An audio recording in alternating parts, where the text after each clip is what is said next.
Hello everyone and welcome to my channel. कैसे हैं आप सब? आशा करती हूँ कि आप सब अच्छे होंगे। तो आज मैं लेकर आई हूँ हिंदी के एक लेसन के बारे में वीडियो, और ये लेसन का नाम है वर्ण विच्छेद। वर्ण विच्छेद ये दो शब्दों को मिलकर बना है, यानी कि किसी शब्द में आने वाले कौन कौन से वर्ण हैं उनको जब हम अलग अलग कर कर देखते हैं कि उसकी रचना किस प्रकार की गई है शब्द की, तो उस लेसन को हम कहते हैं वर्ण विच्छेद। उस प्रक्रिया को हम कहते हैं वर्ण विच्छेद। तो आज के इस लेसन में हम उसी के बारे में बात करेंगे। जैसे कि हम सब जानते हैं कि वर्ण दो तरह के होते हैं, एक होता है स्वर, दूसरे होते हैं व्यंजन। तो स्वर और व्यंजनों से मिलकर ही शब्दों की रचना होती है। जैसे कि हम सब जानते हैं कि वर्ण जो हैं उनको हम बिना स्वरों के बोल नहीं सकते, हमें उनके बोलने के लिए स्वर की सहायता की जरूरत होती है। और जो स्वर होते हैं वो बिना किसी और ध्वनि की सहायता के हम उसको उच्चारित कर सकते हैं। लेकिन जब हम वर्ण विच्छेद करते हैं तो उसमें हम इनको सबको इनके वास्तविक रूप में, चाहे हमारे शब्द में उसकी मात्रा लगाई हो हमने स्वर की, लेकिन जब हम वर्ण विच्छेद करते हैं तब हम इस मात्रा को भी उसके वास्तविक रूप में ही लिखते हैं ताकि उसको आसानी से समझा जा सके। तो स्वरों को समझने के लिए, शब्दों में उसका इस्तेमाल करने के लिए हम मात्राओं को भी समझेंगे कि मात्राएं कौन कौन सी होती है। जो हमारा सबसे पहला वर्ण होता है अ, उसकी कोई भी मात्रा नहीं होती, क्योंकि वो जितने भी वर्ण हम इस्तेमाल करते हैं उन सभी में उसका संयोग होता है, उसकी कोई मात्रा नहीं होती। लेकिन हर व्यंजन के साथ हमें उसका एक साउंड जरूर रहता है। जो हमारा सबसे पहला स्वर अ होता है उसका साउंड हर एक के साथ आता है। तो जब भी हम वर्ण विच्छेद करते हैं तो हर एक व्यंजन में से हम इस अ को अलग कर देते हैं, और जब हम इसको अलग करते हैं तो हम वहां पर लगाते हैं हलंत। हलंत का मतलब होता है कि जब भी कोई व्यंजन बिना स्वर की ध्वनि के आता है तो उसके नीचे हम छोटी सी लाइन लगा देते हैं, जिससे कि वो हमें बताता है कि ये जो वर्ण यहाँ पर लिखा हुआ है वो अपूर्ण है, क्योंकि उसमें आ की ध्वनि सम्मिलित नहीं की गई है। अब क्योंकि अ की तो कोई मात्रा होती है ही, लेकिन उसके बाद जितने भी हमारे यहाँ पर स्वर आते हैं उन सभी की कोई ना कोई मात्रा होती है। जैसे कि हम इस तस्वीर में देख सकते हैं, ये जो मैंने यहाँ पर लिखा हुआ लगाया है, इससे आप समझ सकते हैं कि किस अक्षर की कौन सी मात्रा होती है, किस स्वर की कौन सी मात्रा होती है। मात्राओं को समझने के बाद हम अब देखते हैं कि वर्ण विच्छेद आखिर किस तरीके से किया जाता है। वर्ण विच्छेद करने के लिए हमें शब्दों से शुरुआत करनी होगी। सबसे पहले हम शब्द ले लेते हैं नमक। अब क्योंकि इसमें कोई भी मात्रा नहीं है तो जब हम इसको विच्छेद कर कर के लिखेंगे तो सबसे पहले आ जाएगा न, उसके नीचे लग जाएगा हलंत, फिर आ जाएगा अ अक्षर, उसके बाद म, फिर हलंत के साथ, और उसके बाद अ, और फिर क हलंत के साथ, और उसके बाद फिर से अ। भले ही यहाँ पर मात्रा कोई नहीं थी, लेकिन हर बार हर व्यंजन के साथ स्वर को हमें अलग करके दिखाना है ताकि वो पूरी तरीके से वर्ण विच्छेद हो सके। उसके बाद अब देख लेते हैं मात्रा वाला शब्द, जैसे कि बाजार। बाजार में पहले ब, उसके पीछे क्योंकि मात्रा लगी हुई है तो यहाँ पे हम छोटे जो पहला वाला अ होता है वो नहीं लगाएंगे, अ की मात्रा वाला अ लगाएंगे। उसके बाद ज, उसके बाद फिर से अ की मात्रा है तो इसलिए हम अ लगाएंगे, और उसके बाद र, उसके नीचे भी हलंत लगाकर फिर जो हमारा पहला अ यानी कि छोटा अ उसको लगा देंगे। तो ये इस तरीके से बाजार का वर्ण विच्छेद हो गया। उसके बाद है किला। किला, इसमें क्योंकि छोटी ई की मात्रा है लेकिन क के बाद हम उसको उच्चारित करते हैं, तो क, उसके बाद हलंत लगा के हम सीधा छोटी ई की मात्रा लगा देंगे, उसके बाद मतलब स्वर लिख देंगे, उसके बाद ल, फिर बड़ा आ। ऐसे ही मीठा। अब मीठा तो म, उसके बाद बड़ी ई, फिर ठ, और उसके बाद अ।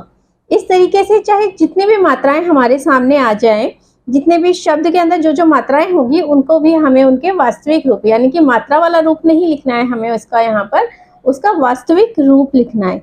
ठीक है। अब जैसे कि संयुक्त व्यंजन में हमने देखा था कि उसमें दो जो हमारे वर्ण होते हैं वो आपस में जुड़कर एक नया कुछ बनाते हैं, तब भी वो संयुक्त व्यंजन होता है। और अगर किसी शब्द में एक व्यंजन आधा है और दूसरा पूरा है, जब वो दोनों जुड़ जाते हैं तब भी हम इसको संयुक्त व्यंजन ही कहते हैं। तो ऐसे कौन कौन से शब्द हो सकते हैं, जैसे कि अन्न।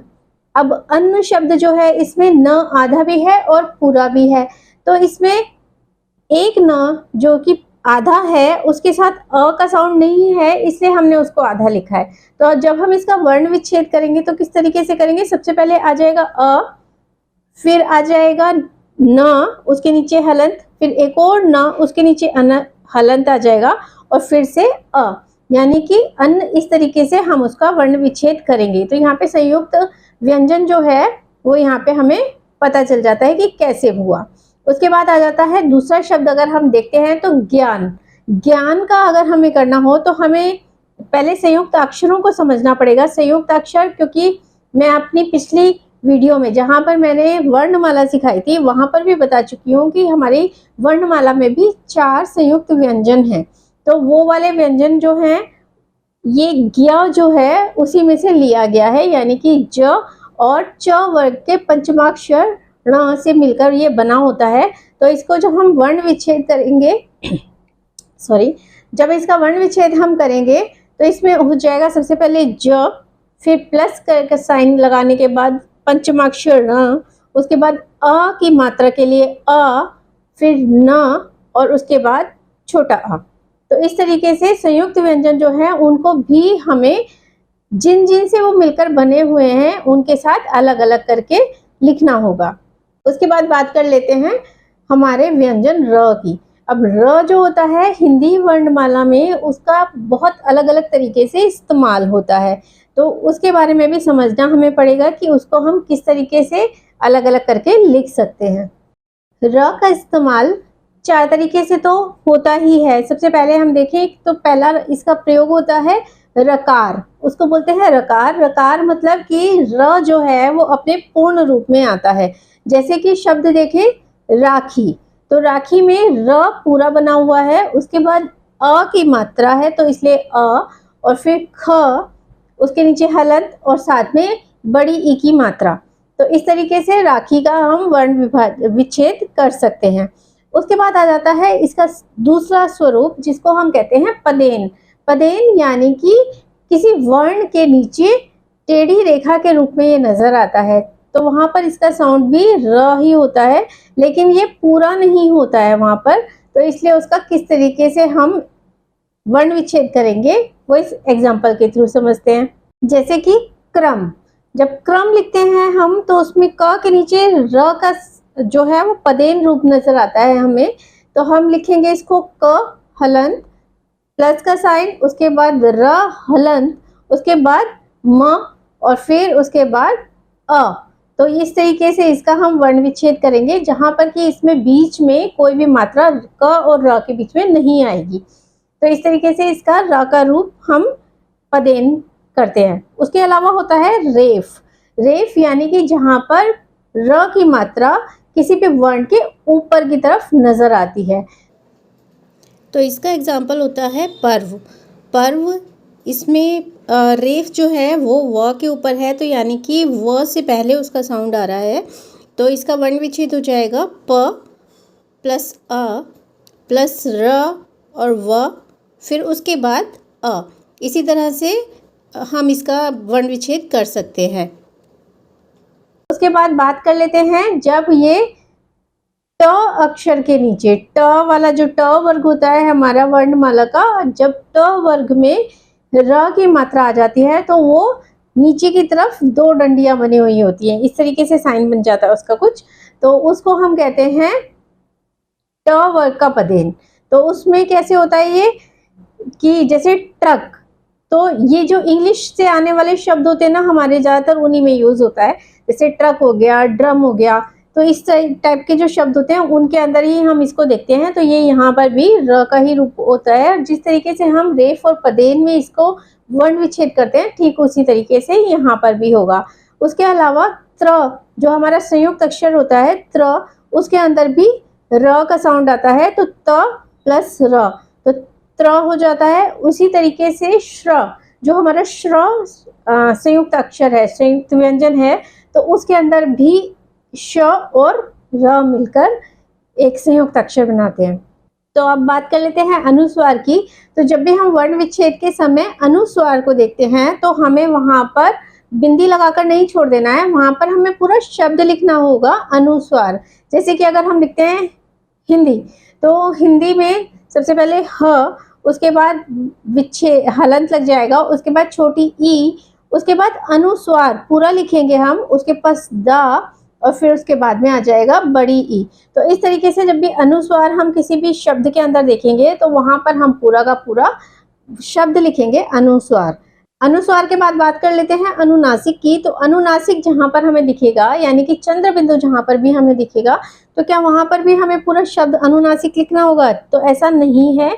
जहां पर भी हमें चंद्र बिंदु दिखेगा तो वो जिस भी स्वर के या फिर व्यंजन के ऊपर लिखा होगा उसी के ऊपर हमें चंद्र बिंदु लगाकर दिखाना है।